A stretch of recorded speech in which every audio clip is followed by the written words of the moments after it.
अस्सलामुअलैकुम नाज़रीन, ये हमारे प्यारे से कस्टमर हिंदुस्तान से ताल्लुक़ रखते हैं।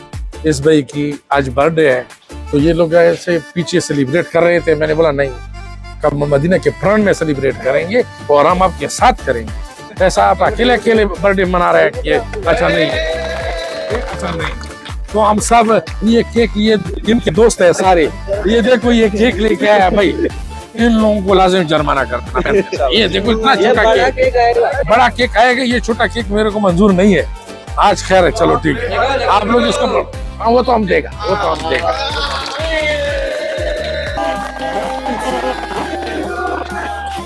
ये उसका बर्थडे मनाया गया बड़ा धूमधाम से।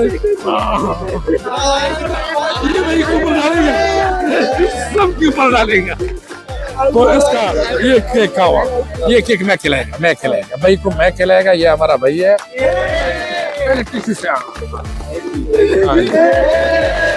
ऐसा मुझे हाँ, ऐसा तो नहीं चलेगा।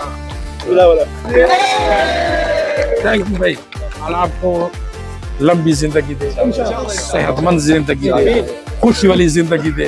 आपके दिल में जो भी ख्वाहिश है हलाल, अल्लाह ताला आपको वो दे दे। हलाल हराम नहीं, हलाल वाली ख्वाहिशें आपकी पूरी करे, लंबी जिंदगी दे दे। हमारी ये दुआएं हैं और ये कबा मदीने की भी दुआ है। आप हमारे कस्टमर नहीं, आप हमारे मेहमान हैं, आप हमारे भाई। अभी कबाब नहीं खाया ना, अभी जब खाएंगे तो उधर भी सेलिब्रेट करेंगे, तो अंदर भी करेंगे। Thank you, thank you, thank you, thank you.